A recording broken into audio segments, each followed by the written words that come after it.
Find somewhere else to die, my father said, standing in the hallway of the house my mother bought, 6 days after we buried her.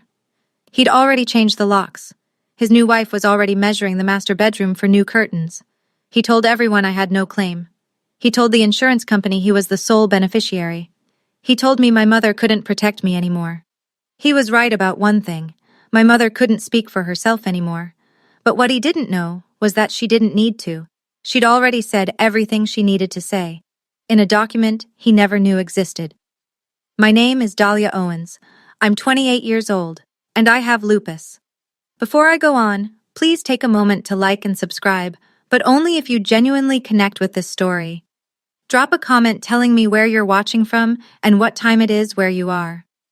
Now, let me take you back to last October, the night my mother's heart stopped, and the day everything changed. The hospital room smelled like hand sanitizer and dying flowers. Someone had left a vase of carnations on the windowsill 3 days earlier, and nobody had thought to throw them out. I was holding her hand.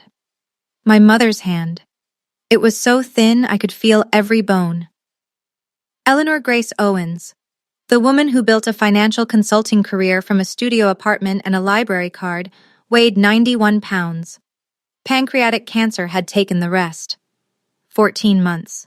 That's what the doctors had given her. She used every single day. Her eyes opened, just barely. She looked at me, and for a second, she was herself again. Sharp, clear, present. "The house is yours, baby," she whispered. "Don't let anyone tell you different." I squeezed her hand. I thought it was the morphine. I thought she was confused, saying things that wouldn't mean anything tomorrow. She closed her eyes. The monitor beeped. Then it didn't. I sat there for 11 minutes before the nurse came in. I know because I counted every second. My father arrived 2 hours later. Denise was with him. His new wife, though he swore she wasn't new, swore they'd only been together a few months. She carried a designer handbag I'd never seen before. Her eyes were dry. Perfectly dry. Richard Owens stood at the foot of my mother's empty bed and said, "At least she's not suffering anymore." He didn't look at me. My hands were swollen. My knees were locked. I was in the middle of a lupus flare so bad I'd been using a wheelchair for the past week. I couldn't stand without the bed rail, and my mother, the only person who ever made sure I could stand at all, was gone. She told me the house was mine. I didn't understand then. I do now. 83 people came to my mother's funeral. I know because Aunt Vivian counted. Eleanor Owens was the kind of woman people remembered. She ran free tax workshops at the community center every spring. She brought soup to every new mother on our block. She once spent an entire Saturday helping a neighbor understand his mortgage paperwork so he wouldn't lose his home. 83 people came for her, and my father stood at the podium and talked about himself. "I lost my partner," he said, gripping the edges of the lectern. "My rock. My anchor." He spoke for 6 minutes. He mentioned my mother's name 4 times. He mentioned his own grief 9 times. I was counting. Denise stood in the front row. Black dress, gold bracelet, new, heavy, catching the light every time she moved. She cried exactly when someone was looking at her and stopped exactly when they turned away. I watched her do it 3 times. I sat in my wheelchair near the side aisle. Not the front row. Nobody had saved me a seat there. Aunt Vivian, my mother's older sister, sat beside me. She held my hand the way Mom used to. Firm, warm, like she was keeping me from floating away.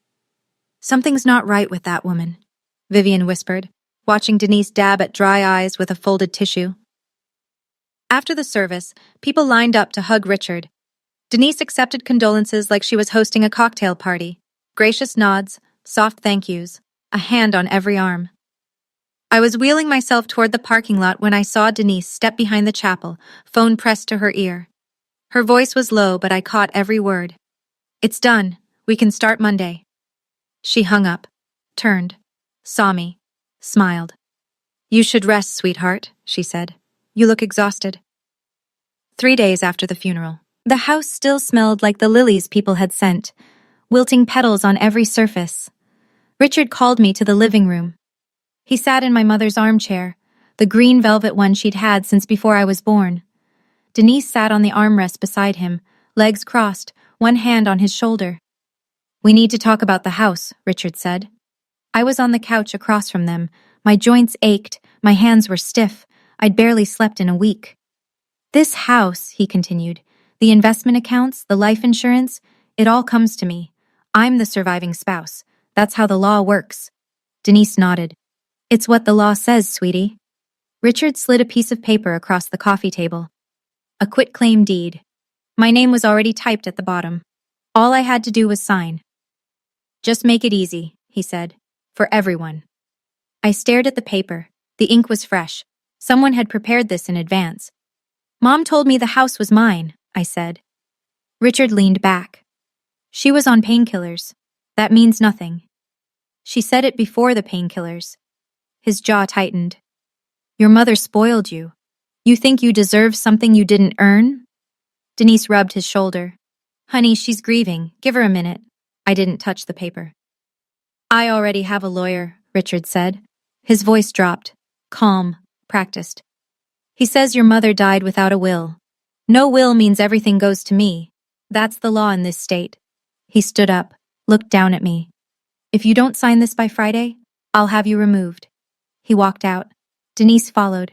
She left the quitclaim deed on the table, perfectly centered, like a place setting. Friday was 2 days away. Friday came. I didn't sign. At midnight, my bedroom door opened. No knock, no warning, just the click of the handle and the hallway light cutting across my bed. Richard stood in the doorway holding an empty suitcase. He tossed it onto my blanket. Pack your things. I sat up. My shoulders screamed. The flare was getting worse. My joints hot, swollen, every movement like grinding glass. This is Mom's house, I said. Your mom is dead, and I'm the surviving spouse. This is my house. Behind him, in the hallway, Denise leaned against the wall, arms folded, watching, the smallest smile on her lips. Richard stepped closer. His voice was low, steady, the kind of calm that comes from having already decided. Find somewhere else to die. Your mother isn't here to protect you anymore. I looked at him for a long time. My father. The man who drove me to my first lupus appointment when I was 16. The man who used to carry me to bed when the pain was too bad to walk. That man was gone. Or maybe he'd never really been there. Maybe it was always Mom standing behind him, holding us both up. I packed what I could. Clothes, medications, my mother's reading glasses from the nightstand. I dragged the suitcase across the porch she used to sit on every morning. Her wind chimes were still ringing in the cold. I called Aunt Vivian at 1 a.m. She answered on the first ring. She didn't ask questions. She just said, I'm coming. In her car, I couldn't cry. My body didn't have the energy. Vivian reached over and held my hand on the center console. We're going to figure this out, she said. And somewhere in the back of my mind, a number surfaced. A phone number my mother had made me memorize years ago. I'd never called it. I didn't even know whose it was, until now. Aunt Vivian's guest room had yellow curtains and a quilt that smelled like cedar. I sat on the edge of the bed at 3 a.m. and tried to figure out what I had left. I opened my phone, checked my bank account. $2,112. That was everything. I called my pharmacy the next morning. The automated system cut through before I could even spell my last name. Your insurance has been terminated. If you'd like to pay out of pocket, the total for your current prescriptions is $1,814. 1 month of medication. Nearly my entire savings. Hydroxychloroquine, prednisone. The drugs that kept my immune system from eating my own body alive. Without them, the flares would get worse. The kidney damage would accelerate. My doctor had been clear about that for years. Richard hadn't just taken my home. He'd cut off my ability to stay alive. I sat at Vivian's kitchen table with a mug of tea I couldn't drink because my hands were too swollen to grip it. She sat across from me and watched me stare at nothing. Your mama told me something once, she said quietly. It was about a year before she got sick. She grabbed my arm at Thanksgiving, right in the kitchen while Richard was watching football, and she said, if anything happens to me, tell Dahlia to call Margaret Hollis. I looked up. Who's Margaret Hollis? Vivian reached into her purse. She pulled out a folded napkin, old, soft at the creases, a phone number written in blue ink. I don't know, she said, but your mama wrote this down and made me keep it. She said you'd need it when things got bad. I took the napkin. The handwriting was my mother's, neat, deliberate. Even on a napkin, she didn't rush. Things were bad. Things were as bad as they could get. Or so I thought. Richard moved fast. I'll give him that. Within a week, he'd called every relative in our family. Uncle Thomas, Uncle Gerald, cousins I hadn't spoken to since Thanksgiving 2 years ago. He called them all. His version of the story went like this. Dahlia, still grieving, became erratic. She refused to cooperate with the estate process. She left the house on her own. She was unwell, physically, and he implied, mentally. She needs help, he told Uncle Thomas. I tried. She wouldn't let me. Denise handled the digital side. She posted on the family Facebook group, the one Aunt Eleanor had created years ago for sharing holiday photos and birthday wishes. We tried to help Dahlia, but she wants to do things her own way. Please pray for her. 47 reactions, hearts, praying hands, comments like, so sorry you're going through this, directed at Richard and Denise, not at me. My phone rang for 3 days straight. Cousins, aunts, people I barely knew. Your dad just lost his wife. Don't make this harder. He's trying his best, Dahlia. Maybe you should apologize. I stopped answering. Vivian fielded the calls for me while I lay on her guest bed, staring at the ceiling, feeling the inflammation crawl up my wrists like fire under the skin. One person believed me. One person out of my entire family. Vivian sat on the edge of my bed that night and handed me the napkin again. Call that number tomorrow, she said. First thing. I smoothed the napkin between my swollen fingers. Margaret Hollis. I didn't know her. Didn't know what she did. Didn't know what my mother had told her or why. But my mother had planned this. She'd written the number down. She'd told Vivian to remember. My mother didn't do things without a reason. I set my alarm for 7 a.m. I called at 7:15. No answer. Again at 7:40. Voicemail. 8:05. Voicemail again. At 8:22, I dialed for the 4th time. My thumb was shaking. Not from the lupus this time. 2 rings. Then a voice. Low, steady, warm in the way that courtroom voices sometimes are. Professional warmth. The kind that makes you trust someone before you know why. Hollis and Crane, attorneys at law. I swallowed. My name is Dahlia Owens. My mother was Eleanor. Dahlia Owens? The voice changed, not louder, closer. Eleanor's daughter? Yes. A pause. 3 seconds, maybe 4. I could hear a chair creak. I've been waiting for your call. I gripped the phone so hard my knuckles turned white. Your mother came to me 3 years ago, Margaret said. She knew this would happen. She prepared for it. 3 years. Before the diagnosis, before the chemo, before Denise ever unpacked a suitcase in our house. My mother had walked into this woman's office 3 years ago and started getting ready for the moment I was living right now. I can't say more over the phone, Margaret continued. Can you come to my office tomorrow, 10 a.m.? Yes, I can. Good. Bring your ID, nothing else. I wrote down the address with a pen Vivian handed me, my hand trembling on the paper. Dahlia, Margaret's voice slowed. Whatever you do not sign anything your father gives you. And don't tell him you called me. I won't. One more thing. Your mother told me you'd call when things got bad. She said I'd know because you'd sound exactly the way you sound right now. I couldn't speak.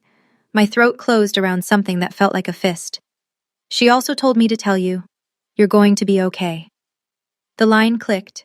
I sat on Vivian's kitchen floor with the phone against my chest and breathed. Tomorrow. 10 a.m. Answers. The letter arrived at Vivian's house the next morning, hand-delivered by courier. Cream-colored envelope, heavy paper, the kind lawyers use when they want you to feel small before you even open it. Bradley Knox, Esquire, representing Richard Allen Owens. I read it standing in Vivian's kitchen, still in my pajamas, coffee getting cold on the counter. The language was sharp and clean. Eleanor Owens died intestate, without a valid will. Under state law, the surviving spouse is entitled to the entirety of the marital estate. Ms. Dahlia Owens is hereby directed to cease any and all claims to the Birchwood Lane property and associated financial accounts within 10 calendar days. There was a second paragraph, the one that made my vision blur. Furthermore, our client intends to petition the court for a determination of incapacity regarding Ms. Dahlia Owens, on the basis of her chronic medical condition, which renders her unable to manage her own financial and legal affairs, mentally incapacitated. My own father was trying to have me declared incompetent, not because I couldn't think, because I had lupus. Vivian read the letter over my shoulder. She didn't say anything for a long time. Then she picked up her purse and her car keys. "Get dressed," she said. "We have an appointment in 90 minutes." She drove me to the pharmacy first, paid for my medications out of her own savings, $1,814. She didn't flinch. She just handed over her debit card and said, "Eleanor would have done the same for my kids." In the car, I stared at the letter again. The word incapacity sat in the center of the page like a bruise. My father hadn't just taken my home and my insurance. He was coming for my legal right to fight back. We pulled into Margaret Hollis's parking lot at 9:53, 7 minutes early. I was done being late. Margaret's office was on the second floor of a brick building downtown. Small brass nameplate by the door. No flash, no marble lobby, just quiet competence. I was sitting in her waiting room when my phone rang. Richard. I almost didn't answer. But something in me, maybe the part that still remembered he was my father, picked up. "Sign the paper, Dahlia." "No. You have nothing. No money, no job, no insurance. I have rights. You have lupus. That's all you have." The words landed like a slap, clean, deliberate. He'd practiced that. "Mom wouldn't want this," I said. "Your mom is gone. I'm what's left. Then I'll talk to a lawyer." Silence. Long enough that I could hear Denise whispering something in the background. "What lawyer?" he finally said. "With what money?" I hung up. My hand was trembling. I set the phone face down on the chair beside me and pressed my palms flat against my thighs until they stopped shaking. The receptionist looked at me. She didn't say anything, but she pushed a glass of water across the counter. Vivian was sitting beside me. She'd heard the whole thing.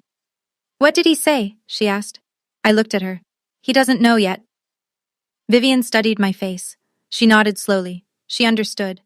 At 10 a.m. exactly, the inner door opened. A woman stood there, early 60s, silver-streaked hair pulled back, reading glasses perched on her nose. She wore a gray blazer over a white blouse. No jewelry except a thin watch. She looked like the kind of person who never raised her voice because she never needed to. "Dahlia," she smiled. Not the sympathetic smile people had been giving me for weeks. A real one, warm and sure. "I'm Margaret Hollis. Your mother was one of my closest friends. Come in." I spent 2 hours in Margaret's office that morning. She told me things I'll share with you soon. But first, I need to tell you what happened while I was there, because Denise wasn't sitting still either. My phone buzzed as I was leaving Margaret's building. Dr. Nathan Briggs, my rheumatologist, the man who'd been treating my lupus for 6 years. He never called unless something was wrong. "Dahlia, I need you to know something." His voice was careful, measured. "A woman called my office this morning, identified herself as Denise Owens, said she was your stepmother and legal guardian." I stopped walking. Vivian held my arm. "She requested a full copy of your medical records, treatment history, psychological evaluations, medication lists, everything." "What did you tell her?" "I told her no. HIPAA doesn't allow it. She's not your guardian. She's not on any of your forms." He paused. "But Dahlia," she was specific. She asked about cognitive function. She asked if your condition affects your decision-making. My stomach dropped. "They're building a case," Dr. Briggs said quietly.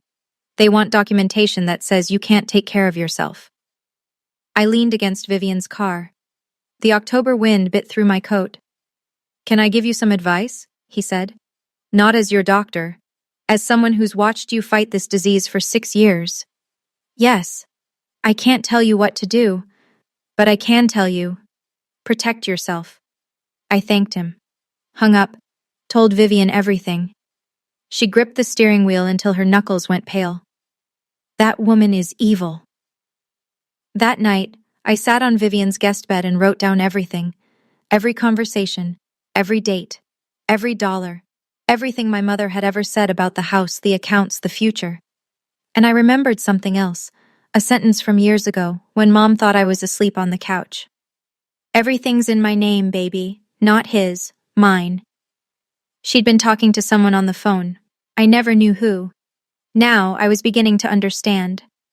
Let me take you back to that morning in Margaret's office, the part I skipped. The room was small, but warm. Bookshelves floor to ceiling, legal texts with cracked spines. On the wall behind her desk, A framed photograph.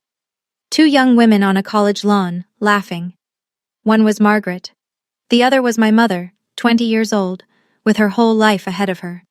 Margaret caught me looking at it. Fall of '84, she said. Your mother was the smartest person I ever met, and I went to law school. She sat down, opened a drawer, pulled out a leather folder, thick, worn at the corners. Your mother came to me 3 years ago, she said, right after she found text messages on Richard's phone. Messages from Denise. I felt the room tilt. 3 years ago? That was before she was even diagnosed. Exactly. Margaret folded her hands on the desk. She came to me and said, I need to make sure Dahlia is taken care of, no matter what happens to me. She wasn't sick yet, but she was clear-eyed. She saw what Richard was becoming. Margaret opened the folder. Inside, I could see stacked documents, tabbed and labeled. She didn't show me the contents. Not yet. Your mother put everything in order, Dahlia. The house, the accounts, everything. What do you mean, everything? She held up a sealed manila envelope. Heavy. Official. My mother's handwriting on the front. Just my name. Dahlia. Your mother wrote this for you, but you'll hear it at the reading. The reading? The formal reading of her will. Margaret leaned forward. Which I will be scheduling within the next 2 weeks. Every relevant party will be required to attend. She paused. Let the weight of it settle. Your mother wasn't afraid of dying, Dahlia. She was afraid of what would happen to you after. I couldn't touch the envelope. I could only stare at my name in her handwriting and feel my chest crack open. Margaret gave me a glass of water.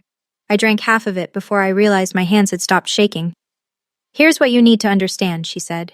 Your father's lawyer is claiming Eleanor died intestate, without a will. That's the foundation of everything he's doing. The quitclaim deed, the insurance claim, the incapacity petition. All of it rests on the idea that your mother left nothing behind. She tapped the leather folder. He's wrong. Margaret explained it piece by piece. My mother had executed a formal last will and testament 3 years ago. It was notarized by a retired judge, Judge Patricia Henley, a personal friend of Margaret's. 2 independent witnesses signed. And Eleanor had recorded a video statement to accompany it, confirming her wishes in her own voice, on camera, while healthy and lucid. This will is airtight, Margaret said. No competent attorney would challenge it. My mind was spinning. 3 years. My mother had spent 3 years preparing for this and never said a word to me. She also left a handwritten letter, Margaret added. She wanted everyone to hear it. Everyone? At the reading. I'll send formal notice to Richard, to his attorney, and to the relevant family members. They'll all be in the room. I sat with that. The image of Richard, sitting in a room, hearing my mother's words read aloud, words he didn't know existed. You don't have to fight, Dahlia. Margaret's voice softened for the first time. Your mother already fought for you. All you have to do is show up. I cried then, quietly. Not the way I'd been crying all month. Out of pain, out of fear, out of exhaustion. This was different. This was the cry of someone who just learned she wasn't alone after all.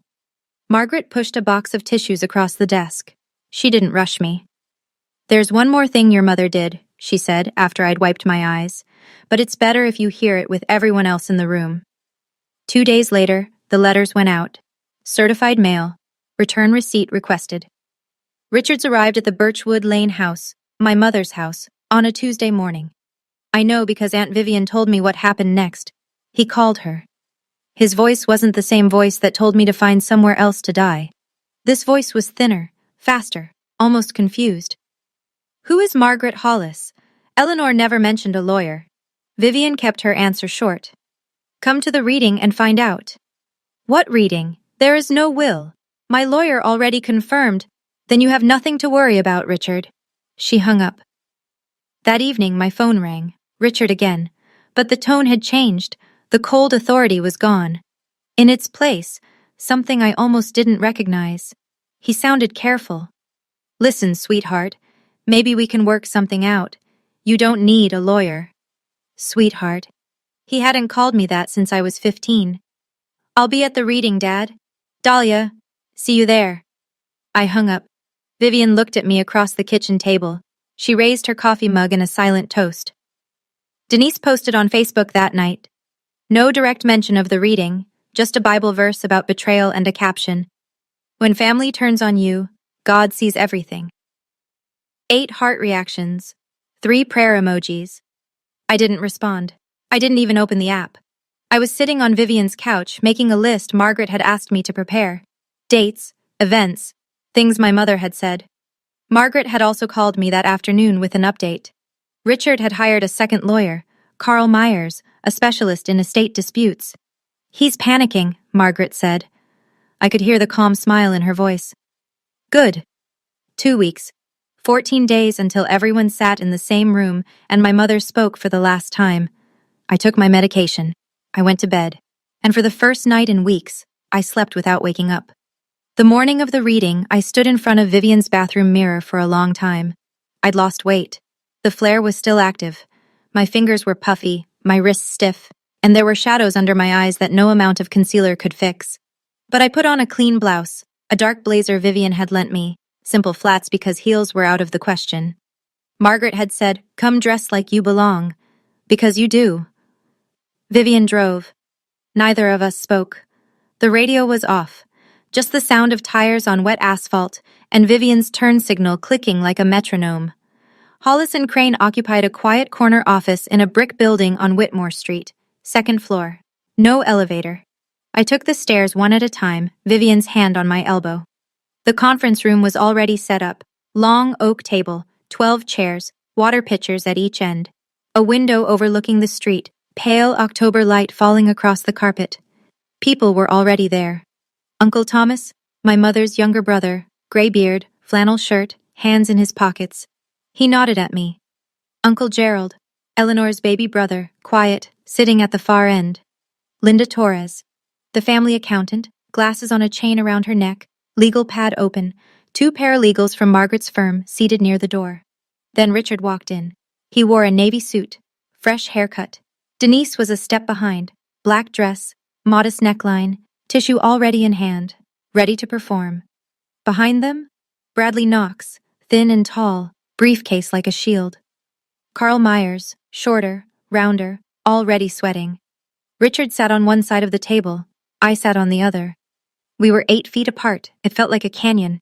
Then Margaret entered. She carried a leather folder in one hand and a laptop under her arm.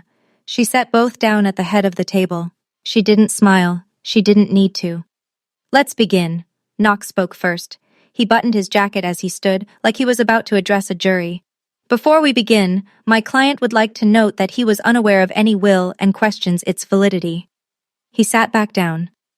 12 seconds. Practiced. Margaret didn't stand. She didn't need to. She adjusted her reading glasses and opened the leather folder. Noted, she said. The will was executed 3 years ago.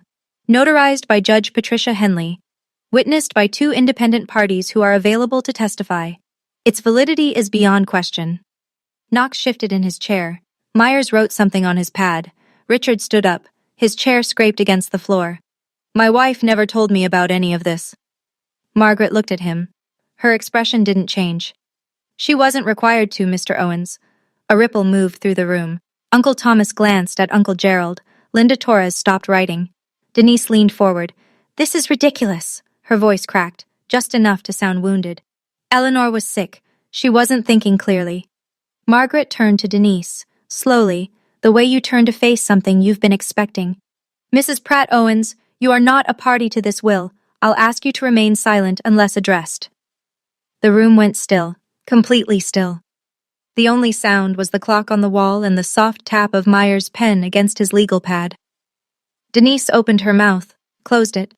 Her hand found Richard's arm, but he didn't look at her. Knox leaned toward Richard and whispered something. Richard's jaw clenched. He sat down. Margaret waited until the silence had fully settled. Then she opened to the first page. Now, let me read the last will and testament of Eleanor Grace Owens, she began. But she didn't get far. Margaret had barely read the preamble, Eleanor's full legal name, the date of execution, the standard declarations of sound mind, when Richard broke. He didn't shout. That would have been easier. Instead, he turned in his chair until he was facing me directly. His eyes were hard. His voice was even.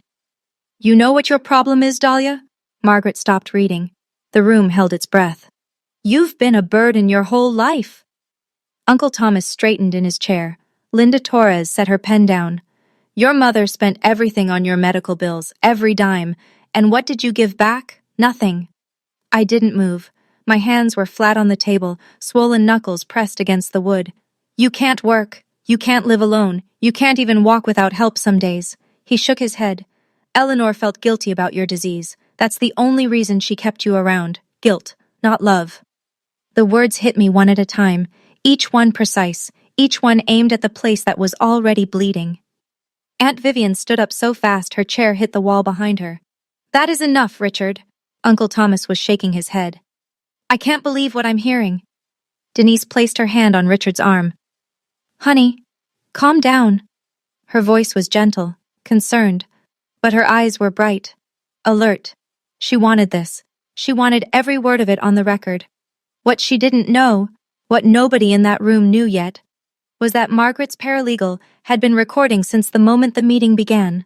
Standard procedure for contested estate proceedings in this state. Perfectly legal. I looked at Margaret. She gave me the smallest nod, barely a movement, just enough.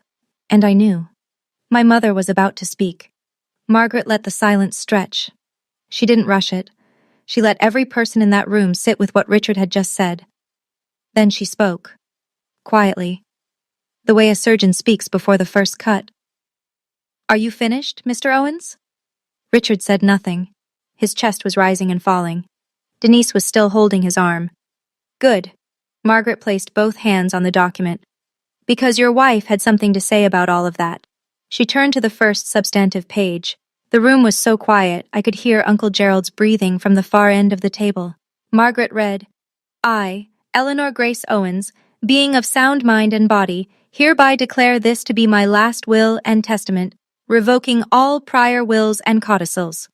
She continued through the standard clauses, executor designation, revocation language, state compliance. I watched Richard's face. He was still, waiting. Then Margaret reached the first bequest. To my daughter, Dahlia Marie Owens. Richard sat forward. Denise stopped dabbing her eyes. I leave the family residence located at 417 Birchwood Lane, which has been held in the Eleanor G. Owens Revocable Living Trust since 2021. Richard's mouth opened. What? Margaret continued without pausing. The property was transferred into the trust on March 14, 2021. The trust names Dahlia Marie Owens as sole beneficiary upon my passing. That's impossible. Richard gripped the edge of the table. My name is on that deed. I signed. Your name was never on the deed, Mr. Owens. Margaret looked up from the page. Her glasses caught the light. The property was purchased with Eleanor's separate funds in 2014. It was always Eleanor's separate property. The trust simply formalized that. The color left Richard's face. Not slowly. All at once, like someone had pulled a plug. Margaret turned the page. And that's just the house. Shall I continue? Margaret continued. The life insurance policy through Pacific Mutual. Face value, $2,100,000. Beneficiary, Dahlia Marie Owens. Designated 3 years ago. Confirmed by the insurer. Richard turned to Knox. Knox shook his head. He was already writing. The Vanguard investment portfolio, valued at approximately $4,200,000, held within the Eleanor G. Owens Revocable Living Trust. Sole beneficiary upon death, Dahlia Marie Owens. Uncle Thomas leaned back in his chair. His eyes were wide. The individual retirement accounts at Fidelity, current value approximately $1,800,000. Designated beneficiary, Dahlia Marie Owens. Linda Torres, the accountant, was flipping through her own notes. She looked up at Margaret. Margaret met her gaze and nodded. Linda nodded back. The numbers were clean. The savings account at First National, containing approximately $850,000. Originally a joint account. Eleanor separated it into an individual account on June 12, 2022. The balance passes to Dahlia Marie Owens. Margaret paused. She turned one more page. To Vivian Louise Perry, my beloved sister, $500,000, with my gratitude for a lifetime of love. Vivian pressed her hand to her mouth. She hadn't known. To the Lupus Research Alliance, $200,000, in honor of my daughter's strength. Margaret set the page down. She removed her glasses, looked directly at Richard. To Richard Allen Owens, my husband, $50,000. As a gesture of goodwill and to fulfill my legal obligation to acknowledge his existence in this document. $50,000 out of everything. Richard was gripping the table with both hands. His knuckles were white. Denise sat beside him, perfectly still, staring at the document like it was written in a language she didn't speak. Margaret closed the page. Ms. Torres can confirm all transfers, designations, and trust documents are in order and have been independently verified. Linda Torres spoke for the first time. Confirmed. Richard was on his feet before Margaret finished setting the document down. This is fraud. His voice bounced off the walls. She forged this. Eleanor would never... Knox grabbed his arm. Sit down. He said it twice. Sit down right now. Richard didn't sit. His hand was pointed at the folder like it was a weapon. Knox turned to Margaret. His voice was controlled, but I could see the strain in his jaw. Can we verify the witnesses? Judge Patricia Henley notarized it personally, Margaret said. She didn't blink. I have her signed attestation. Would you like to call her? Knox didn't answer. He didn't need to. A sitting judge's notarization was a fortress. He knew it. Myers knew it. Everyone in that room with a law degree knew it. Richard spun toward me. You put her up to this. Spit at the corner of his mouth. You manipulated a dying woman. I looked at him, my father, his face red, his hands shaking, every mask gone. I spoke for the first time since the meeting began. My voice was steady. I don't know how. Mom did this 3 years ago, before she was even sick, before Denise moved in. The words hung in the air. I watched them land on every face around the table. Uncle Thomas nodded slowly. Uncle Gerald closed his eyes. Denise stood up, tears streaming now, real or manufactured. I couldn't tell anymore. This family is tearing itself apart. Eleanor wouldn't want this. Aunt Vivian didn't even look at her. Sit down, Denise. You didn't know Eleanor. I did. Denise froze, then sat. Knox leaned close to Richard's ear. I was near enough to hear the whisper. We can't contest this, not with a judge's notarization and video evidence. Richard looked at Knox the way a drowning man looks at a life raft that's floating away. Video? He said. What video? Margaret opened the laptop. Eleanor recorded a video statement to accompany the will, Margaret said. She positioned the laptop so the screen faced the center of the table. She asked that it be played in full. She pressed play. And there she was, my mother, sitting in the living room at Birchwood Lane, the green velvet armchair, the same one Richard had claimed as his, late afternoon light through the window. Her hair was still thick, her face still full. This was before the cancer, before the chemo hollowed her out. She was wearing the blue cardigan I'd given her for Christmas 3 years ago. If you're watching this, she said, then I'm gone. Her voice was clear, calm. The voice I remembered from bedtime stories and doctors' waiting rooms, and every single night she sat beside me during a flare, rubbing my hands until I could sleep. And I'm guessing Richard is sitting in that room right now, angry. I looked at Richard. He flinched, just slightly, like she'd tapped him on the shoulder from somewhere he couldn't see. I want Dahlia to know something. Mom looked directly into the camera. You were never a burden. You are the best thing I ever did. Your lupus doesn't define you. Your heart does. Aunt Vivian grabbed my hand under the table. I put everything in your name because I trust you. Not because I don't love your father, but because I know what happens when grief meets greed. She paused, took a breath. Richard, if you're listening, I hoped you'd prove me wrong. I really did. Uncle Thomas wiped his eyes with the back of his hand. Uncle Gerald's head was bowed. Linda Torres had stopped writing entirely. Richard stared at the screen. His jaw was locked. His hands were flat on the table. He didn't move. Denise's eyes drifted toward the conference room door, and then my mother said, There's one more thing I need to say. About Denise. My mother's face on the screen didn't change. She didn't look angry. She didn't look bitter.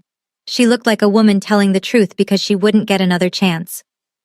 Denise, she said, I know you've been seeing Richard since before my diagnosis. I found the messages on his phone 2 months before I went to see Margaret. The room stopped breathing. I turned to look at Denise. The tissue was frozen against her cheek. Her eyes were fixed on the screen. The performance was over. Richard's head snapped toward Denise. You told me she never— I don't say this out of bitterness, my mother continued, her voice cutting cleanly through the room. I say this because Dahlia deserves to know, and everyone in this room deserves to know, that the decisions I made were based on facts, not feelings. Uncle Thomas's hands were gripping his knees.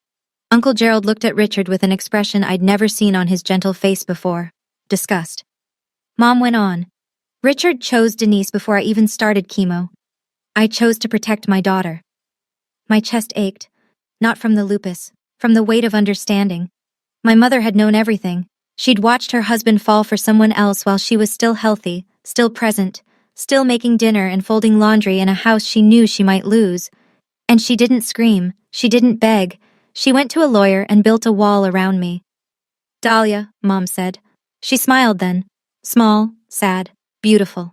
Live your life, take care of your health, and remember, you don't owe anyone who chose to leave you. The screen went dark. Nobody spoke. Denise picked up her handbag. She stood. She walked to the door, opened it, and left. She didn't look at Richard. She didn't look at anyone. Richard sat alone on his side of the table. No wife, no new wife, just a man in a navy suit, staring at a closed laptop with 12 people watching him become exactly what my mother said he would. Margaret closed the laptop. She placed her glasses back on. When she spoke, her voice was the same as it had been at the start, measured, professional, utterly unshakable. The trust transfers effective immediately. Dahlia Marie Owens is the sole owner of the Birchwood Lane property. She turned a page in the folder. Regarding the life insurance policy and investment accounts, I've already filed the necessary documentation with the respective institutions. Dahlia's beneficiary status has been confirmed by each one. Knox was packing his briefcase. He hadn't spoken since the video. Myers was staring at his blank legal pad like it owed him an explanation. Margaret looked at Richard. Mr. Owens, you have 30 days to vacate the Birchwood Lane property, as you are no longer a legal occupant. Richard's voice came out small. Smaller than I'd ever heard it. She can't just kick me out of my own home. It was never your home, Mr. Owens. Margaret's tone held no cruelty, just facts. The deed has been in Eleanor's trust since 2021. You were a permitted occupant. That permission ended with Eleanor's passing, and the terms of the trust. Knox stood. He touched Richard's shoulder. Let's go. Richard didn't move. We'll need time to review, Knox said to Margaret. It was the kind of thing lawyers say when there's nothing left to review. Of course, Margaret replied, but the law is clear, and the clock starts today. Knox guided Richard to his feet. They walked toward the door. Richard's steps were slow, heavy, like the floor had gotten deeper. He didn't look at me. He didn't say goodbye. He didn't say anything at all. He walked out the same way he walked into my mother's hospital room the night she died, late and alone. 3 days passed. I stayed at Vivian's. I didn't call Richard. I didn't check Facebook. I took my medication, kept my appointment with Dr. Briggs, and read a book my mother had left on her nightstand, a novel about a woman who sailed around the world alone. Mom had dog-eared page 212. On the 4th morning, my phone rang. Richard. I almost let it go to voicemail, but I answered, because I wanted this to be the last time. His voice was different. Not the commanding voice from the living room. Not the cold voice from midnight. This was the voice of a man who had run out of people to stand behind. Dahlia, I'm your father. You can't just throw me out. You threw me out at midnight, when I was sick, in the cold. I was angry. I wasn't thinking straight. You told me to find somewhere else to die. Silence. I could hear him breathing. Denise made me— No. My voice didn't waver. You're a grown man. You made your own choices. More silence. Longer this time. I could picture him sitting in Mom's kitchen, at Mom's table, in Mom's house. For 30 more days. I'm not doing this out of revenge, Dad. I meant it. I needed him to hear that. I'm doing this because Mom wanted me safe, and you showed me exactly why she was right. He started to say something. I didn't wait for it. You have 30 days.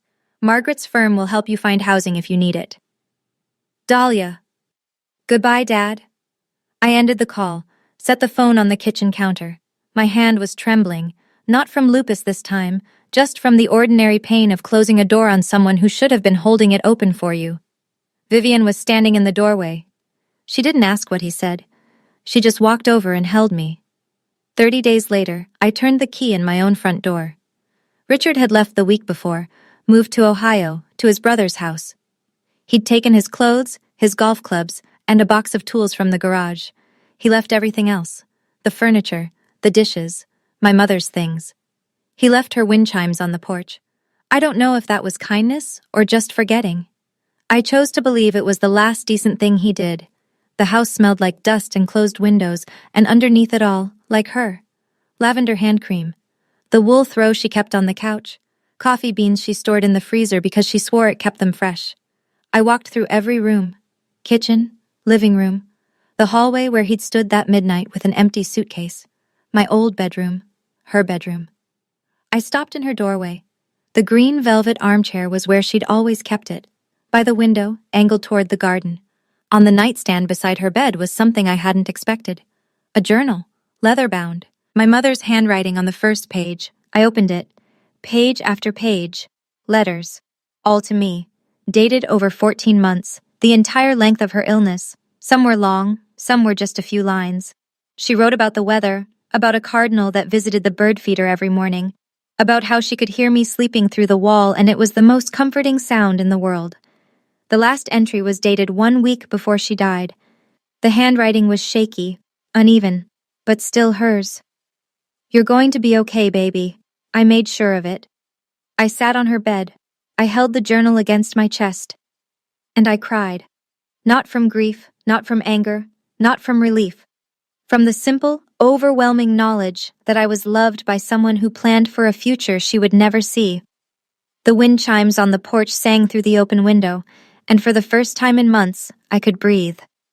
Here's what happened to everyone after that room emptied. Richard moved to Columbus, Ohio. He stayed with his older brother, Gary, in a 2-bedroom apartment off the interstate. He had $50,000. After Knox's legal fees and Myers's consultation charges, $12,000 between them, he had 38. No house, no investments, no wife. Denise left the reading that day and didn't come back. Not to the house, not to Richard's phone calls, not to anything. 2 weeks later, Richard came home to Birchwood Lane, while he was still within his 30 days, and found her closet empty, every piece of jewelry, every shoe, gone. She filed for separation the same week. Richard told Aunt Vivian she'd changed her number. I learned later, through Margaret, that Denise had been trying to petition for custody of her 2 children from her first marriage. Her entire case depended on demonstrating financial stability. Without Richard's money, without my mother's money, she had nothing to show the judge. The petition was denied. The community found out. Not because I told anyone. I didn't post anything. I didn't call anyone. Uncle Thomas told one person. That person told 2 more. Within a month, the same relatives who had called to lecture me about being ungrateful were leaving voicemails I didn't return. "We didn't know the whole story, Dahlia. We're so sorry. We should have listened." I didn't blame them, not really. Richard had told a good story. He always did. But the truth was louder. It always is. It just takes longer to arrive. I didn't need the world to know what happened. The people in that room knew. And that was enough. Margaret sent me a final letter a week after the 30 days were up. Short, professional. 1 line at the bottom in her own handwriting. "Eleanor would be proud. I am too." The first thing I did with my mother's gift was make sure I could stay alive. I enrolled in a comprehensive health insurance plan, the kind that covers rheumatology, lab work, prescriptions, and the kind of emergency room visits that lupus sometimes demands at 2 in the morning. I hadn't had insurance in 5 weeks. Those 5 weeks had cost me more fear than I can describe. Dr. Briggs ran a full panel at my first appointment back. He looked at the results and looked at me over his reading glasses. "Your labs are better than they've been in 2 years. He set the chart down. "Stress kills, Dahlia. Peace heals." I started working again, part-time at first, 3 days a week at a community outreach center downtown. Social work. The thing I'd gone to school for before lupus interrupted everything. My role was simple, helping women navigate financial abuse in family systems, helping them understand what they were entitled to, helping them find lawyers like Margaret. There were days I couldn't get out of bed. Lupus doesn't care about your plans. But now I had the resources to rest when I needed to see a specialist when a flare hit, to live without the terror of choosing between groceries and medication. Aunt Vivian came over every Saturday. She brought containers of soup and gossip about her neighbors, and the quiet, steady presence that reminded me I still had family worth the word. I did one more thing. I sat down with Margaret and set up a trust of my own, not because I needed to protect myself from anyone, but because my mother taught me what preparation looks like, what love looks like when it thinks ahead. I didn't inherit just money. I inherited my mother's courage, and I intended to use it. 6 months later, a letter arrived. Handwritten, postmarked Columbus, Ohio. I recognized his handwriting before I opened it, tight, slanted right, the same hand that signed my permission slips in elementary school. Dahlia, I made mistakes. I know that now. I miss your mother. I miss you. Can we talk? Dad. I sat with the letter for a long time. On the porch, in Mom's chair, the wind chimes turning slow circles above my head. I didn't feel anger. That surprised me. I expected anger, the way you expect thunder after lightning. But it didn't come. What came instead was something quieter, a clear understanding that some doors need to stay closed, not out of hatred, out of honesty. I went inside. I sat at the kitchen table. I pulled out a piece of stationery my mother used to keep in the hallway drawer, cream paper, her initials embossed at the top. I wrote, Dad, I don't hate you, but I can't trust you, and I won't pretend to, just to make you feel better. If you're serious about changing, start with yourself, not with me. I wish you well. But my door is not open right now, maybe one day, but not today. I folded the letter, sealed the envelope, wrote his address, walked it to the mailbox. I didn't shut the door forever. I want to be clear about that. I didn't make some grand declaration about never speaking to my father again. That would be a different kind of cruelty, and I've had enough cruelty for one lifetime. But I didn't open the door out of guilt either, or loneliness, or because someone told me I should. If that door opens again, it'll be because I'm ready, not because I'm pressured. I went back to the porch. The wind chimes caught a breeze.